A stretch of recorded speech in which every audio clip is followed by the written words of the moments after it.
नमस्कार, मी विजय साळवी. एबीपी माझाचा विशेष कार्यक्रम झिरोवरमध्ये आपल्या सगळ्यांचं स्वागत. मंडळी, राजकारण हा खेळ मोठा गमतीदार आहे. राजकारणात कधी कधी आपल्या माणसांनाही आव्हान द्यावं लागतं आणि कधी कधी प्रतिस्पर्ध्याला जवळही करावं लागतं. आता तुम्ही म्हणाल, आम्ही कार्यक्रमाच्या सुरुवातीलाच हे तत्वज्ञान का सांगतोय? कारण अर्थातच महाराष्ट्राचं राजकारण भाजपच्या एका निर्णयामुळं शिवसेनेचे मुख्य नेते आणि उपमुख्यमंत्री एकनाथ शिंदेंची त्यांच्या बालेकिल्ल्यातच कोंडी होते की काय, असा प्रश्न आता जनतेला पडू लागलाय. आता फार कोड्यात बोलत नाही, आजचा विषय उलगडून सांगायचा तर पालघर जिल्ह्याचे पालकमंत्री आणि भाजपचे नवी मुंबईतील आमदार गणेश नाईक यांनी लवकरच ठाणे शहरात जनता दरबार भरवण्याचं ठरवलंय. ठाण्याच्या सुप्रसिद्ध गडकरी रंगायतांमध्ये नाईक जनतेचे प्रश्न सोडवणार आहेत. आता कुणी म्हणेल त्यात विशेष काय आहे, तर ऐका. नाईक हे राज्याचे वनमंत्री आहेत. त्यांचा ऐरोली हा मतदारसंघ ठाणे जिल्ह्यातच आहे. जनता दरबार भरवला तर त्यात काय विशेष? पण मंडळी, राजकारण खरंच इतकं साधं सोपं असतं तर अजून काय हवं होतं?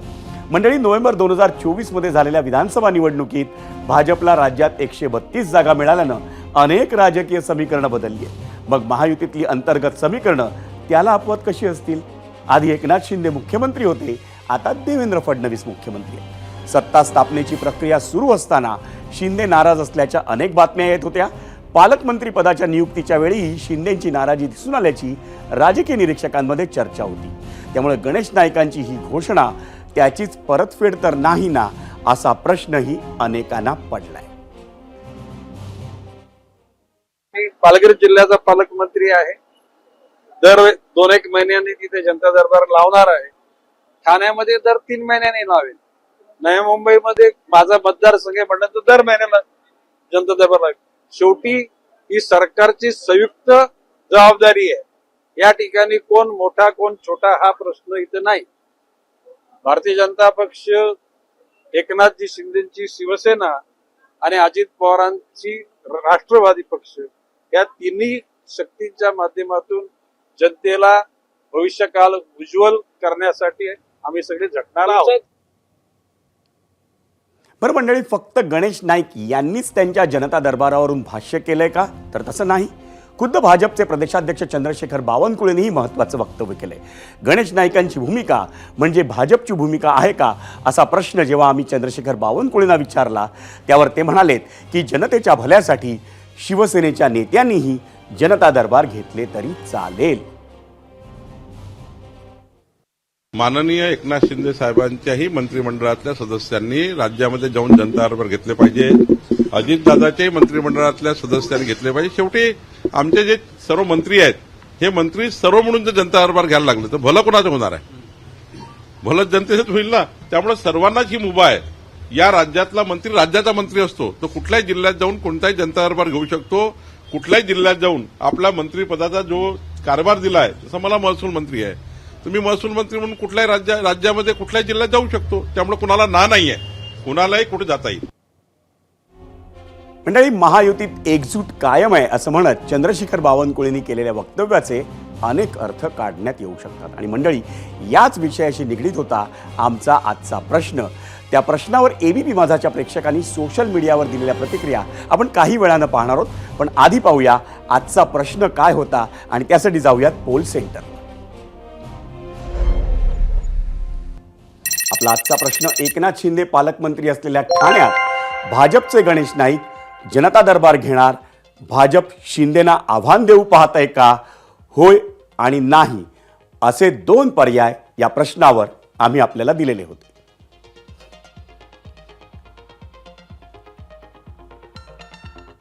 आणि मंडळी, लोकांच्या प्रतिक्रिया, लोकांचा कौल जाणून घेण्याआधी आपण या विषयावर चर्चा करायची ती ठाण्याचे विद्यमान खासदार आणि एकनाथ शिंदेंचे अतिशय निकटवर्तीय नरेश म्हस्के यांच्याशी. आणि त्यासाठी जाऊयात आपण थेट गेस्ट सेंटरला. नरेशजी, स्वागत आहे आपलं एबीपी माझाच्या या खास कार्यक्रमात, ज्याचं नाव आहे झिरो ओव्हर.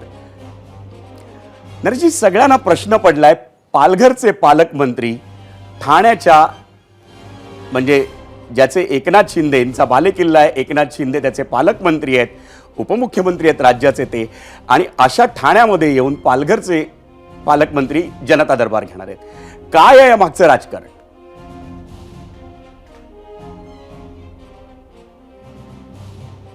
हे बघा, जनता दरबार नाईक साहेबांनी जे काही वक्तव्य केलेलं आहे, 3 महिन्यातनं एकदा ठाण्यात जनता दरबार मी घेणार. नाईक साहेब जनता दरबार जर घेत असतील तर आमचं त्यावर ऑब्जेक्शन असण्याचं काही कारण नाही आहे. आज सकाळी त्यांनी ते विधान केल्यानंतर पालघरमधील आमच्या पदाधिकाऱ्यांचे फोन आले, अहो आपल्याकडे पण तुम्ही जनता दरबार घ्या. आता जर ठाण्यात जनता दरबार होणार असतील तर आम्हाला पालघरमध्ये सुद्धा जनता दरबार घ्यावे लागतील. आणि दरबार म्हणजे काय काय राजवाडा असतो की काय, की त्याच्यामध्ये मंत्री अमात्य आणि हे सगळे लोक बसलेले असतात. हे पहा की एकनाथ शिंदेसाहेब जेव्हा ठाण्यात येतात त्यावेळी हजारो लोक त्यांच्याकडे प्रश्न घेऊन असतात. मुंबईतही ती परिस्थिती आहे. माझ्यासारखा खासदार जेव्हा ठाण्यात रोज आनंद मठात बसतो, दुपारी 400-500 लोक त्या ठिकाणी समस्या घेऊन येत असतात. आम्ही अधिकाऱ्यांना फोन करतो, तो सोडवण्याचा प्रयत्न करतो. त्याकरता त्याला वेगळा दरबार म्हणण्याची गरज नाही. उलट जर अशा पद्धतीने काम होणार असेल तर नक्कीच लोकांचे प्रश्न सुटणार आहेत. त्याच्यावरती ऑब्जेक्शन घेण्याची गरज काय, त्याच्यावरती बाबा ते घेऊ नका हे म्हणण्याची पण गरज नाही आहे. खूप चांगला पायंडा ते पाडत असतील तर आम्हीसुद्धा पालघरमध्ये जनता दरबार घेऊ. कारण शेवटी त्यांचं अनुकरण तर आम्हाला करणं गरजेचं आहे, कारण खूप चांगला पायंडा आहे आणि त्याचा अनुकरण करणं गरजेचं आहे. हा तुमचा जो मुद्दा आहे ना, हा राजकारण कधीही साधं सोपं नसतं असं जे म्हटलं जातं. बुद्धिबळाच्या खेळात राजाला थेट आव्हान द्यायचं तर त्याला चेक द्यावा लागतो. गणेश नाईकांना आणून भाजपने इथं चेक दिलाय का, आणि त्याचं उत्तर तुम्ही पालघरमध्ये जनता दरबार घेऊन देणार का?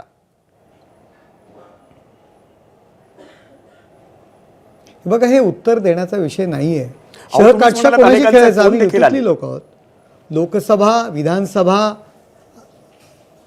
लोकसभा कार्यकर्ते जर ची इच्छा असते ना की बाबा आपल्याही मंत्र्यांनी, आपल्या पक्षातील नेत्यांनी या ठिकाणी यावं आणि जनता दरबार घ्यावा जर दुसऱ्या पक्षाचे घेत असतील तर.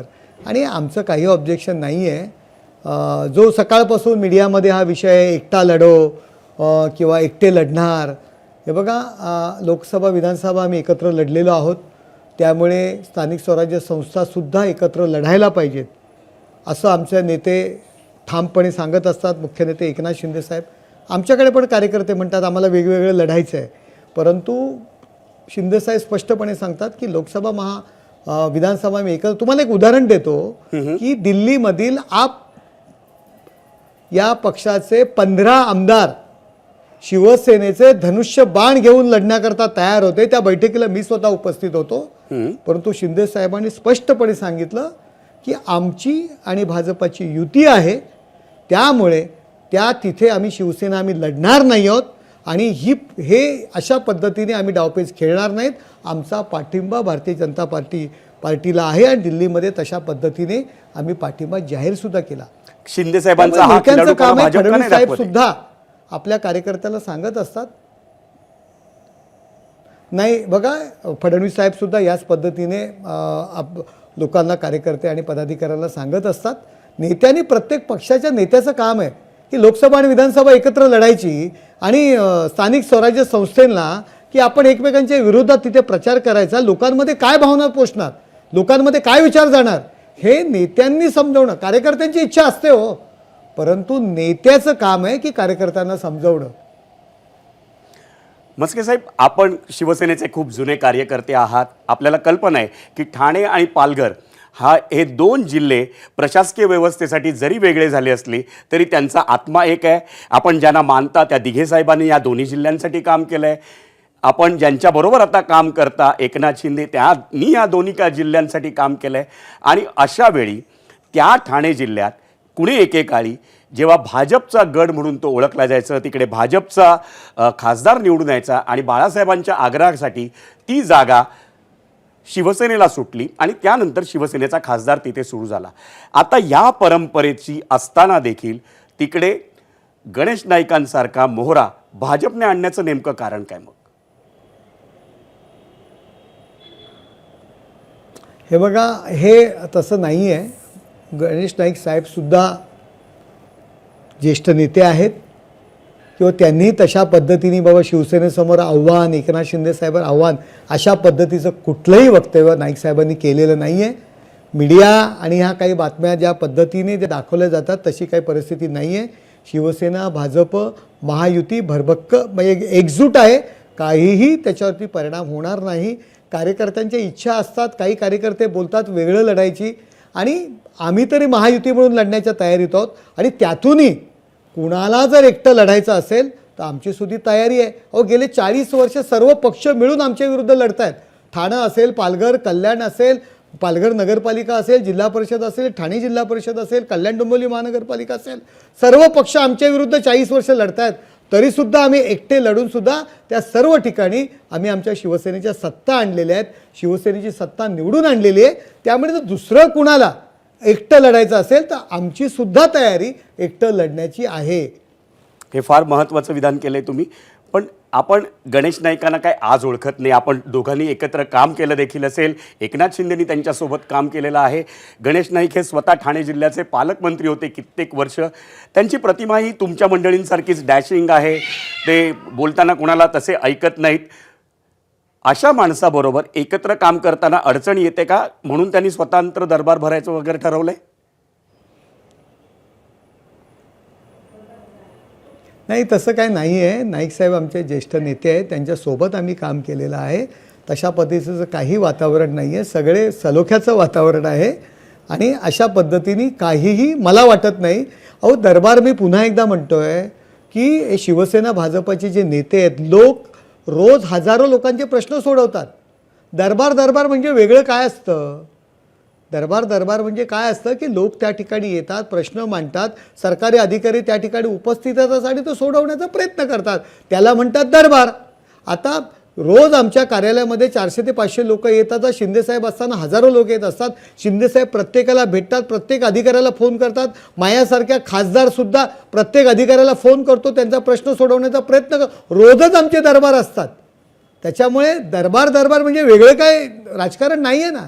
त्याच्यामुळे त्याच्यावरनं एवढा आकांड तांडव करणं किंवा दिवसभर त्याविषयी एवढ्या मोठ्या चर्चा, आता युतीत काय होणार, ठाणे जिल्ह्यामध्ये शिवसेना भाजपमध्ये वाद, अशा पद्धतीचं वातावरण जर कोण काही करत असेल तर मला वाटतं त्याला काही अर्थ नाही. मग अशी तुम्हीही म्हणालात की तुम्ही पालघरमध्ये दरबार घेऊ शकता, आणि म्हणजे शिंदेसाहेब असतील ते, कारण शिंदेसाहेबांकडे ठाण्याचं पालकमंत्रीपद आहे आणि ते उद्या उपमुख्यमंत्री यांना त्याने दुसऱ्या कुठल्याही जिल्ह्यात जाऊ शकतात. पण भाजपकडनं चंद्रशेखर बावनकुळेंनी नाईकांच्या या घोषणेचं समर्थन देखील केलेलं आहे आणि ते देखील म्हणत आहेत की राष्ट्रवादीची मंडळी असतील किंवा शिवसेनेची, महायुतीतली अर्थातच, तर ही मंडळी कुठेही जनता दरबार घेऊ शकतात. त्या मुद्द्यावर तुमचं मत काय? नाही, बरोबर आहे. प्रत्येक बावनकुळे साहेबांनी जे सांगितलेलं आहे की प्रत्येक मंत्री प्रत्येक जिल्ह्यामध्ये, प्रत्येक राष्ट्रवादीचे असतील, प्रत्येक जिल्ह्यामध्ये जनता दरबार घेऊ शकतात.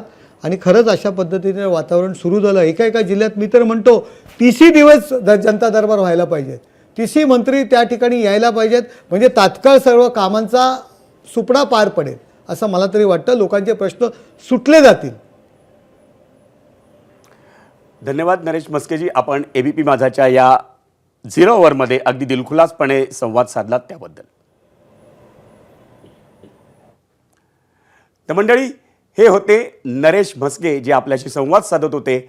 गणेश नाईकांनी जी घोषणा केली आहे की पालघरचे पालकमंत्री असून देखील ते ठाण्यामध्ये जनता दरबार घेणार आहेत आणि तो ठाणं हे एकनाथ शिंदेंचा बालेकिल्ला म्हणून ओळखलं जातं. आता एकनाथ शिंदेंवर टीका करण्याची संधी असेल तर ठाकरेंच्या शिवसेनेनं ती वाया दवडली असं कधीच होणार नाही. आणि त्यातल्या त्यात संजय राऊत जे खासदार आहेत ते तर असं कधीच करणार नाही. आणि अगदी तसंच झालं.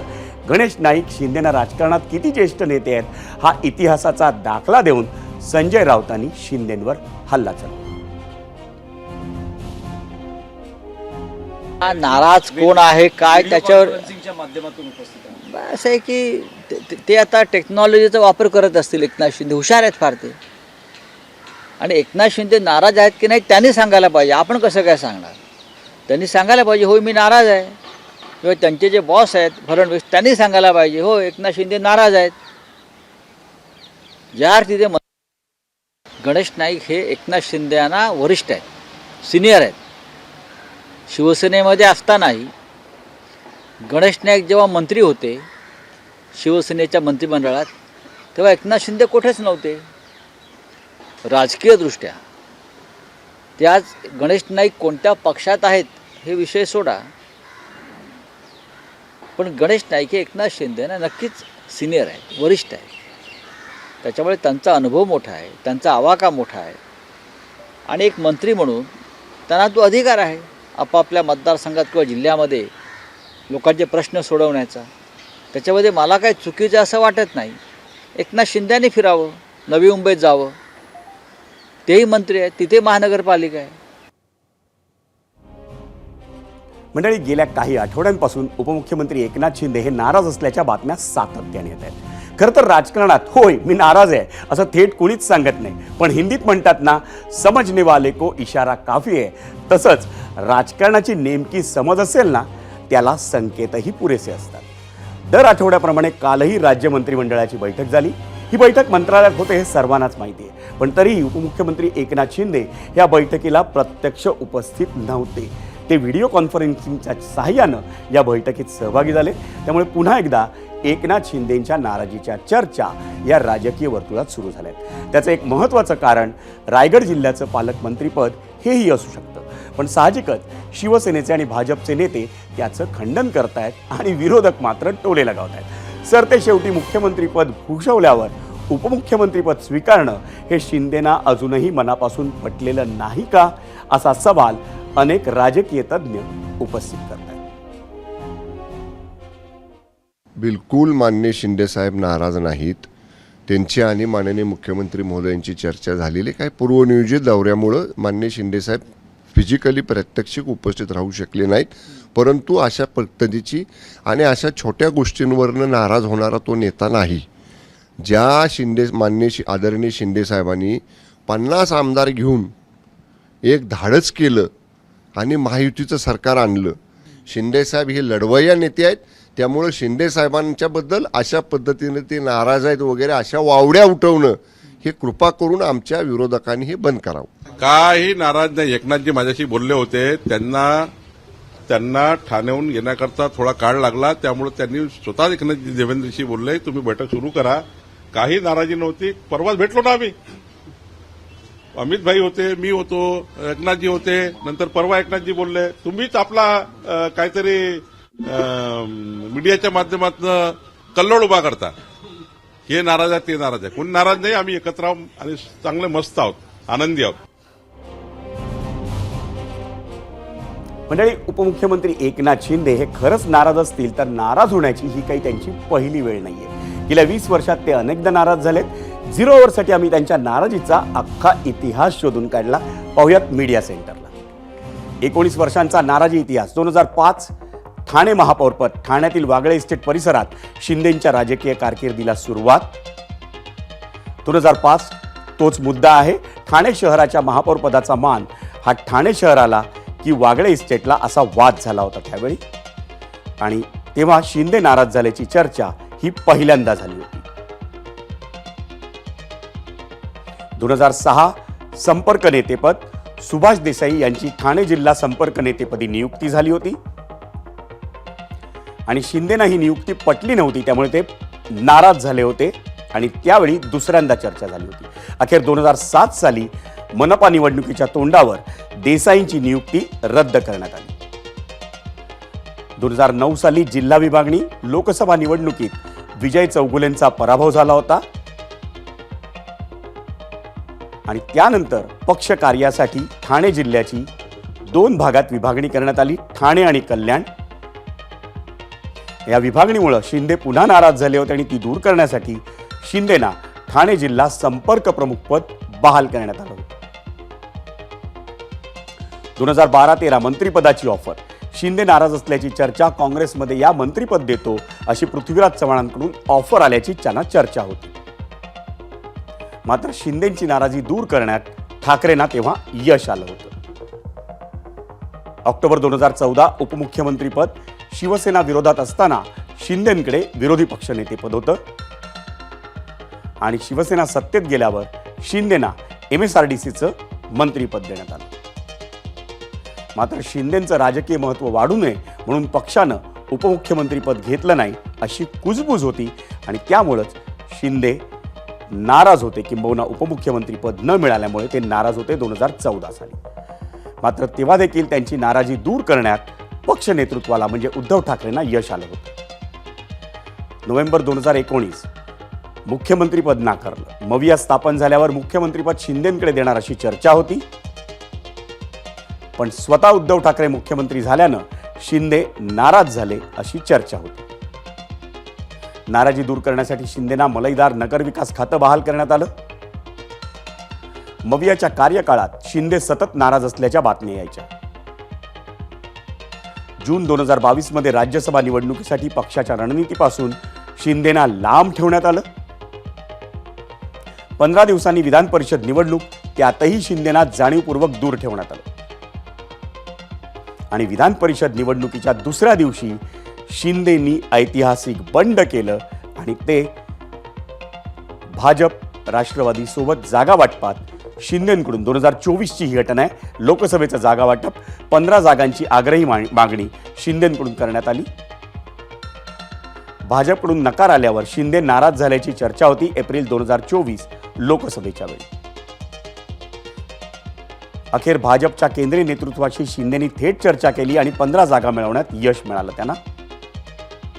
विधानसभेचं जागा वाटप सुरू असताना देखील शिंदे नाराज असल्याची चर्चा होती. ऑक्टोबर 2024 मध्ये शिंदेना 100 जागा हव्या होत्या अशी माहिती होती, पण अखेर 87 जागांवर त्यांना समाधान मानावं लागलं. विधानसभेच्या निकालात भाजपला 132 आणि शिवसेनेला 57 जागा मिळाल्या. मुख्यमंत्रीपदावर भाजप ठाम राहिलं. शिंदेना मात्र मान्य नसल्याची ती चर्चा होती. वाटाघाटी सुरू असतानाच ते दरेगावी गेले. आजारी असल्याचं कारण सांगितलं. 23 नोव्हेंबर ते 5 डिसेंबर या कालावधीत. शपथविधीच्या काही वेळ आधीपर्यंत शिंदे हे उपमुख्यमंत्रीपद स्वीकारण्यास तयार नव्हते अशीही चर्चा आहे. अखेर शिंदेंची समजूत काढण्यात यश आलं आणि 5 डिसेंबर रोजी फडणवीस हे मुख्यमंत्रीपदी आणि शिंदे आणि अजितदादा हे उपमुख्यमंत्रीपदी विराजमान झाले शपथविधीनंतर.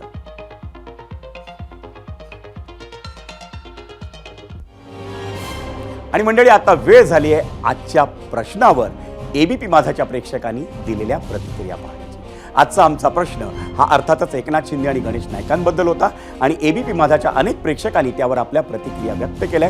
त्यातील काही निवडक प्रतिक्रिया पाहूया. त्यासाठी जाऊयात मीडिया सेंटरला. आधी पाहूयात काय होता आजचा प्रश्न. आजचा प्रश्न: एकनाथ शिंदे पालकमंत्री असलेल्या ठाण्यात भाजपचे गणेश नाईक जनता दरबार घेणार. भाजप शिंदेना आव्हान देऊ पाहतंय का? होय आणि नाही असे 2 पर्याय आम्ही आपल्याला दिलेले होते. या पर्यायावरती आपला कौल आपण पाहणार आहोत, पण त्याआधी पाहूयात आपण दिलेल्या प्रतिक्रिया. गोपाळ दंडगवाळे एक्सवर म्हणतायत, गणेश नाईकांच्या माध्यमातून भाजप थेट आव्हान न देता दबाव तंत्र वापरत असल्याचं दिसतं. शिंदे यांच्या बालेकिल्ल्यात भाजपनं शिरकाव करण्याचा हा पहिला प्रयत्न असू शकतो. फेसबुक उल्हास राऊत म्हणतात, आव्हान वगैरे काही देत नाहीये. हे सरकार 3 पक्षांचं आहे. इथं कोणी मोठा आणि छोटा नाही. आपला पक्ष वाढवण्यासाठी कोणीही कुठेही जनता दरबार किंवा बैठका घेऊ शकतात.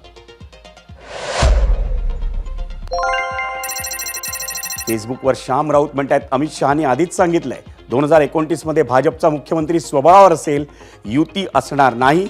ही त्याचीच पूर्वतयारी आहे. मंडळी, 0 ओव्हरच्या पहिल्या सत्रात ब्रेक घेण्याआधी एबीपी माझाच्या प्रेक्षकांनी आजच्या प्रश्नावर दिलेला आपण कौल पाहूयात आणि त्यासाठी जाऊयात पोल सेंटरला. पहिल्यांदा पाहूया आपला आजचा प्रश्न काय होता पुन्हा एकदा. एकनाथ शिंदे पालकमंत्री असलेल्या ठाण्यात भाजपचे गणेश नाईक जनता दरबार घेणार. भाजप शिंदेना आव्हान देऊ पाहत आहे का? युट्यूबवर एकूण मतं आली 20,000. 86% प्रेक्षक म्हणतायत होय, 14% म्हणतायत नाही. एक्सवर या प्रश्नावरचा कौल आपण पाहतोय. 80% प्रेक्षक म्हणतायत होय, 20% म्हणतायत नाही. इंस्टाग्रामवरचा कौल आपण पाहतोय. 82% प्रेक्षक म्हणतायत होय, 18% म्हणतायत नाही. आणि फेसबुकवरचा कौल आपण पाहतोय. 58% प्रेक्षक म्हणतायत होय, 42% प्रेक्षक म्हणतायत नाही. मंडळी, आज या झिरो ओव्हरमध्ये एकनाथ शिंदे आणि गणेश नाईकांबद्दलच्या चर्चेच्या निमित्तानं ठाणे शहर आणि त्या परिसरातलं राजकारण हे प्रकाश होतात आलं. या विषयाला मंडळी एक महत्वाची आणखी एक बाजू आहे आणि ती म्हणजे ठाण्याचा राजकीय इतिहास.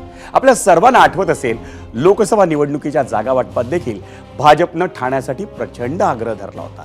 अगदी शेवटी जाहीर झालेल्या जागांमध्ये ठाण्याची जागा होती आणि त्याचं एक कारण असू शकतं की ठाणे हा गेल्या 30 वर्षांपासून शिवसेनेचा बालेकिल्ला असला तरी त्याआधी तो भाजपचा गड होता. 1977 आणि 1980च्या लोकसभा निवडणुकीत आधी जनसंघ आणि नंतर भाजपचे रामभाऊ म्हाळगी खासदारपदी निवडून गेले होते. तर 1989 आणि 1991च्या लोकसभा निवडणुकीत राम कापसे यांना भरभरून मतं मिळाली. 1996च्या निवडणुकीत मात्र बाळासाहेब ठाकरेंनी ठाण्याच्या जागेसाठी आग्रह धरला आणि भाजपनं तो मान्यही केला. 1996 आणि त्यापुढच्या 3 निवडणुकांमध्ये शिवसेनेचे प्रकाश परांजपे सलग 4 वेळा निवडून आले. तेव्हापासून आज तागायत ठाण्याची लोकसभेची जागा ही शिवसेनेकडे आहे. त्यामुळे गणेश नाईकांच्या रूपानं ठाण्यावरील आपलं वर्चस्व भाजप पुन्हा प्रस्थापित करू पाहतंय का, असा प्रश्न नक्कीच निर्माण होतो. आणि विशेष म्हणजे गणेश नाईक हे मूळचे शिवसैनिक, नंतर ते शरद पवारांच्या राष्ट्रवादीत गेले, हा भाग वेगळा. पण एकनाथ शिंदे नगरसेवक असताना गणेश नाईक हे ठाण्याचे पालकमंत्री राहिलेले. आर्थिक आणि अन्य सर्वच अर्थानं नाईक सक्षम आहे. नवी मुंबईच्या राजकारणात त्यांचा चांगलाच दरार आहे. 2009 सालच्या लोकसभा निवडणुकीत गणेश नाईकांनी त्यांचे सुपुत्र संजीव नाईक यांना ठाण्याच्या खासदारपदी निवडून आणलं होतं आणि म्हणूनच ठाण्याच्या गडात शिंदेना कोणी टक्कर देऊ शकेल तर ते भाजपकडून गणेश नाईकच, असा विचार भाजपच्या वरिष्ठ नेतृत्वानं केल्याची शक्यता नाकारता येत नाही. ही झाली राजकीय बाजू. ठाण्याच्या मुद्द्याला आर्थिक बाजू देखील मोठी आहे. नव्यानं उभं राहणारं वाढवण बंदर हे ठाण्याच्या हद्दीपासून फार लांब नाही. तसंच भिवंडी काल्हेर पट्ट्यात हजारो गोदामं जी उभी राहिली आहेत ती देखील ठाण्याला लागून आहेत.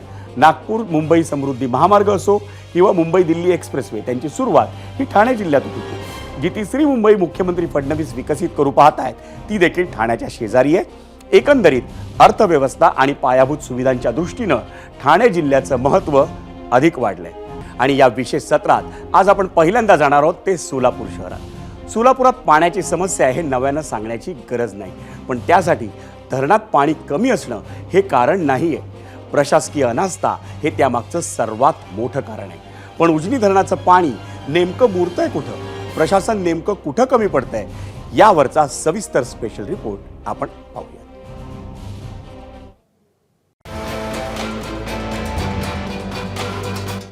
हा नळ पहा, पूर्ण कोरडा ठाक. आठवड्यातील 6 दिवस या नळाला सुट्टी असते, कारण सोलापुरात 5 ते 6 दिवसात एकदा पाणी येतं. हद्दवाढ भागात तर परिस्थिती आणखीनच बिकट आहे. 5 ते 6 दिवसांनी जेव्हा पाणी येतं तेव्हा देखील ते आधी कमी दाबानं येतं, तर कधी दूषित पाणी येतं. त्रासात भर म्हणजे पाणी येण्याची कुठलीही ठरलेली वेळ नाहीये. त्यामुळे खास करून महिला वर्गाचे प्रचंड हाल होतात. आणि पाणी रात्रीचं सोडलं ना आम्हाला खूप अडचण येते. ड्युटी करून आलं यायचं, परत ते पाण्यात रात्री 12-1 पर्यंत पाणी रात्री सोडू नका. आम्हाला पाणी पहाटे 4-5च्या दरम्यान सोडायला पाहिजे.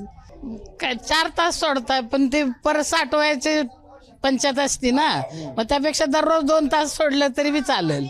पाणी 6 दिवसाला येते आणि पाणी किती दिवस जपून वापरायचं. मी आळ्या होते, जास्त दिवस किती दिवस ठेवायचं पाणी, उशीर लागते पाणी भरायला. मग संध्याकाळी पाणी कवा येते, उशिरानं कोण असते नसते, घरी बाहेर जाते.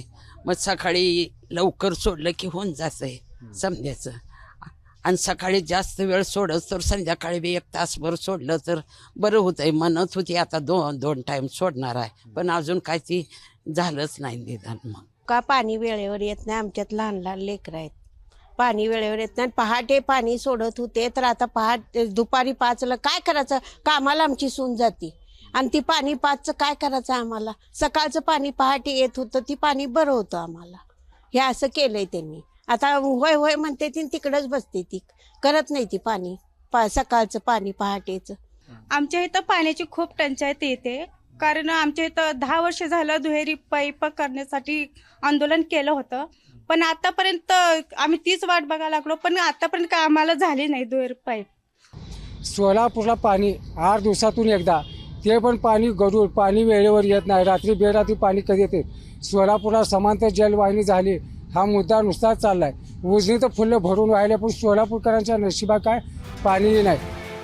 पाण्याची इतकी भीषण समस्या असली तरी गेल्या अनेक वर्षांपासून सोलापुरातील सर्व निवडणुका या पाण्याच्या मुद्द्यावरच लढल्या जातात. मात्र तरीही नळाला पाणी येत नाही ते नाहीच. सोलापूरकरांच्या पाण्याचा प्रश्न कायमचा निकाली काढण्यासाठी 2017 साली तत्कालीन शासनाने उजनी ते सोलापूर अशी समांतर जलवाहिनी मंजूर केली. मात्र 7 वर्ष झाले तरी कोणत्या ना कोणत्या कारणांमुळे ही पाईपलाईन अद्यापही रखडलेली पाहायला मिळते. उजनी धरण ते सोलापूर शहर अशी 110 किलोमीटरची पाईपलाईन 2017 मध्ये मंजूर करण्यात आली. सुरुवातीला याची क्षमता प्रतिदिन 11 कोटी लिटर इतकी होती. मात्र भूसंपादन वेळेत न झाल्यानं प्रकल्प रखडू लागला. प्रकल्प लांबल्यामुळे कंत्राटदार कंपनी देखील अधिक पैसे मागू लागली. त्यामुळे प्रकरण लवादात गेलं. 2023 मध्ये लवादाचा निर्णय आला. त्यानंतर कंपनीला फेरनिविदा देण्यात आली. नंतर प्रकल्पाची क्षमता देखील वाढवल्यामुळे सध्या प्रतिदिन 17 कोटी लिटर क्षमतेच्या पाईपलाईनचं काम सुरू आहे. या पाईपलाईनचं काम जवळपास पूर्ण होत आलं असलं तरी दुसरी एक समस्या आहेच. ती म्हणजे जलशुद्धीकरण प्रकल्पाचं काम पूर्ण होण्यासाठी आणखी 1 ते 1.5 वर्ष लागणार आहे. आणि म्हणूनच 2025 सालातही सोलापूरकरांना आठवड्यातून किमान 2दा पाणी मिळणं सुद्धा अशक्य दिसतंय. वॉटर ट्रीटमेंट प्लांट जलशुद्धीकरण केंद्र पाकणीच्या प्लांटच्या बाजूलाच बांधण्यासाठी टेंडर काढलेलं आहे, पण ती जागा वन खात्याची आहे. अजून ती आमच्या ताब्यात मिळाली नाही. फॉरेस्टसाठी रेव्हेन्यूकडनं जागा मागणीसाठी प्रस्ताव दिलेला आहे मंत्रालयामध्ये. ते आल्यानंतर झालं की ती 60 MLDची पण ते झाल्यानंतर जवळपास 1.5 वर्ष लागतील आम्हाला काम पूर्ण व्हायला. मग 10 लाख लोकसंख्येला पाणी पुरवतं, तर आजची लोकसंख्या आहे 12 लाख. मग पाणी पुरवठा करणार कसं? हे वाटप पद्धतीत सुधारणा करणं अतिशय गरजेचं आहे. साधारणतः शहरामध्ये डिस्ट्रीब्युशन सिस्टीम नाही आहे, त्यामुळं असे जे प्रकार होत आहेत. आज डिस्ट्रीब्युशन सिस्टीम सुरू करायचं म्हटलं तरी जवळजवळ 24-25 टाक्या या शहरामध्ये उभारणे गरजेचं आहे. सोलापुरात अनेक समस्या असल्या तरी पाण्याची समस्या सर्वात भीषण आणि प्रत्येकाला भेडसावणारी आहे. त्यामुळे यंदाच्या महापालिका निवडणुकीत देखील हा मुद्दा गाजणार हे नक्की. आफताब शेख, एबीपी माझा, सोलापूर. मंडळी, आता सोलापुरातून जाऊया नांदेड शहरात. मराठवाड्यातला दुसरा मोठा जिल्हा म्हणून नांदेड जिल्ह्याकडे पाहिलं जातं. नांदेड या गावातून देशाला गृहमंत्री आणि राज्याला मुख्यमंत्रीही मिळालेत. छत्रपती संभाजीनगर पाठोपाठ पर्यटकांची गर्दी याच नांदेड जिल्ह्यात पाहायला मिळते. नांदेडमधल्या गुरुद्वारात देशविदेशातून भाविक दर्शनासाठी येतात. त्याच नांदेड शहराची लोकसंख्या 8 लाखांपेक्षा अधिक असून नांदेड महापालिकेच्या कारभारावर मात्र नागरिक असमाधानी आहेत. पाहुयात एबीपी माझाचा खास रिपोर्ट.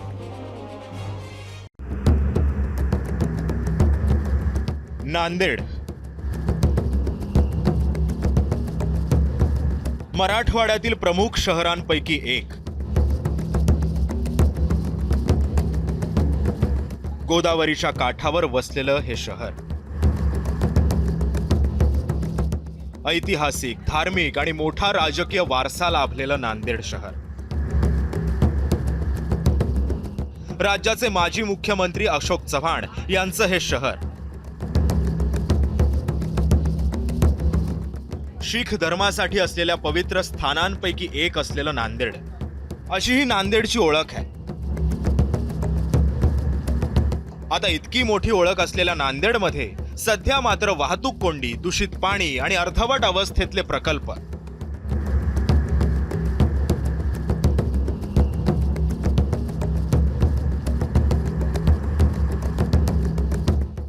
गोदावरी नदीत थेट ड्रेनेजचं पाणी सोडलं जातं.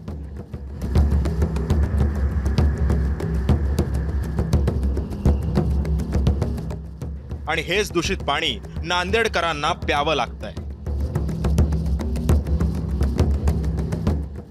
त्यामुळे शहराचं आरोग्यच धोक्यात आलंय. शुद्ध पाणी नांदेडला मिळत नाही आजही. ही मोठी समस्या आहे. आत्तासुद्धा पाण्याची नळं आणि नाल्या ह्या एकत्र जातात आणि त्याच्यामुळं अनेक ठिकाणी नळं फुटलेली आहेत आणि त्याच्यामुळं गटारातलं पाणीसुद्धा मिसळलं जातं आणि अशुद्ध पाणी नांदेडला मिळत राहतं. म्हणून नांदेडला नेहमीसाठी टायफॉईड, इन्फेक्टिव्ह हेपॅटायटिस जसा कावीळ असे आजार, नेहमी उलट्या संडासचे प्रकार हे नेहमी होत राहतात. ही एक मोठी समस्या नांदेड शहराला आहे.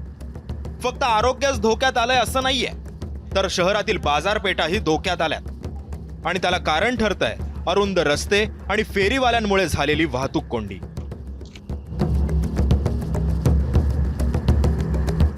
सध्या महानगरपालिकेने कमीत कमी इथं रस्त्यावर थांबलेल्या गाड्यांकडे पण लक्ष दिलं ना, तर त्यामुळे कमीत कमी लोकांच्या गाड्या येण्या जाण्यासाठी, रहदारीसाठी खूप मोठी मदत होईल. का एक ही प्रॉब्लम है कि कैसा ये अब मेरी इधर शॉप है तो इधर कैसा गाड़ी लगाने को पार्किंग रहता नहीं है, लोग आड़ी टेढ़ी गाड़ी किधर भी लगा देते हैं, तो उससे फिर लोग कैसा आधे लोग रोड पे चलते, गाड़ी चलने को जगह ही नहीं रहती है, तो बहुत तकलीफ होती है हमें. आणि नांदेड जिल्ह्याच्या राजकारणी लोकांचं आहे, जे लोकप्रतिनिधी आहेत ते खूप मोठी मोठी माणसं आहेत, पण त्यांचं शहराकडे लक्ष फार कमी आहे असं माझं मत आहे.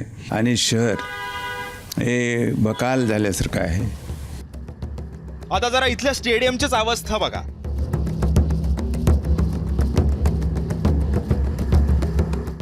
$70 कोटींचा निधी, पण फक्त स्टेडियम नावापुरतच तयार झालाय.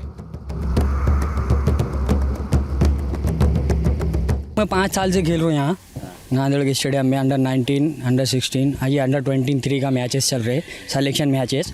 2 मैचेस हो गए हैं अभी एक मैचेस बाकी है NDCA का. ये रेंट पे देते हैं सर में स्टेडियम, महानगरपालिका खुद से नहीं देती. इतक्या सगळ्या समस्या असलेल्या नांदेडकरांचे प्रश्न आम्ही मनपा आयुक्तांसमोरही मांडले, तर त्यांनी काय उत्तरं दिली आहेत तीही पहा.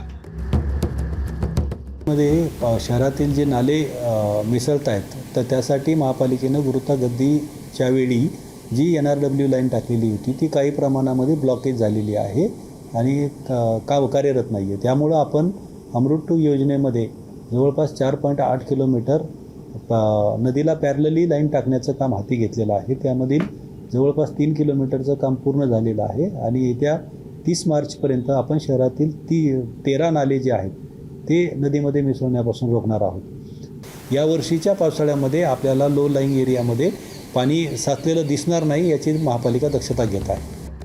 2022 मध्ये नांदेड महानगरपालिकेची निवडणूक होणं अपेक्षित होतं, पण राज्यातल्या इतर महानगरपालिकांप्रमाणेच इथंही निवडणूक रखडली आणि तिकडे समस्यांचा डोंगर वाढू लागला. राजकीय दृष्ट्या मराठवाड्यातील पॉवरफुल शहर, पण इथला विकास फक्त भाषणांपुरताच दिसतोय. वाहतूक कोंडी, दूषित पाणी, रखडलेले प्रकल्प आणि अस्वच्छता यावर तोडगा कधी निघणार हा प्रश्न सध्या स्थानिकांना पडलाय. अभिषेक एकबोटे, ABP माझा, नांदेड. 0 आवर बुलेटिनमध्ये आता वेळ झाली आहे इथंच थांबण्याची. पुन्हा भेटूयात उद्या संध्याकाळी 7:56 नव्या राजकीय आणि सामाजिक बातम्या तसंच त्यांच्या विश्लेषणासह. ताज्या अपडेटसाठी पाहत राहा फक्त आणि फक्त ABP माझा.